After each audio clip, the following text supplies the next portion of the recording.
جانان جانان افغانستان.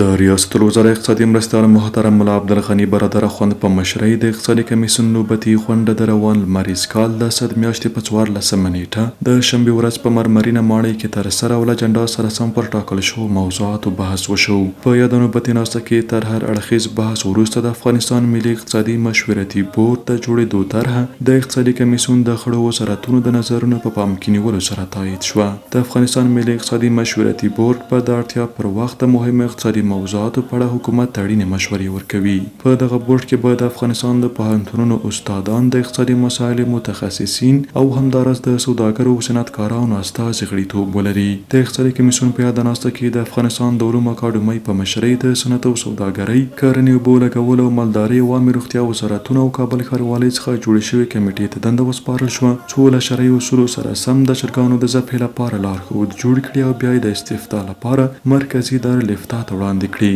د علومو اکاډمۍ ته لارښوونه وشوه چې تر مناظرې وروسته د لارښود په ټولو ولایتونو کې د چرګانو د ذبحې شرکتونو ته ابلاغ کړي او د مستهلکینو د حمایت کمیټه د یاد لارښود د تطبیق بهیر دوامدار وڅاري. همدارنګه په یاده نوبتي غونډه کې د 414 میلیونه افغانیو په ارزښت د کابل ښاروالۍ د مشارکتي قراردادونو 2 پروژې په پرنسپ کې منظورې شوې. د کانونو او پټرولیم وزارت سرپرست شیخ شهاب الدین دلاور او د کور او ښار جوړولو وزارت سرپرست مولوي حمدالله نعماني او کابل ښاروالۍ استازو ته دنده وسپارل شوه څو یاد قراردادونه له شرعي اړخه وڅېړي او خپلې موندنې له اقتصادي کمیسیون سره شریکې کړي. د غونډې په پای کې د ریاست الوزرا اقتصادي معاونیت استازي په ګډون د کرنې، اوبو لګولو او مالدارۍ وزارت د مرستیال په مشرۍ، صنعت او سوداګرۍ او اقتصاد وزارتونو څخه ګډې جوړې شوې کمیټې ته دنده وسپارل شوه څو د خوست، پکتیا، پکتیکا او لوګر ولایتونو له ځنګلونو څخه نورو ولایتونو ته د سوان وړ وچو لرګیو د انتقال له پروسې څخه د لیدنې په موخه سیمې ته سفر وکړي.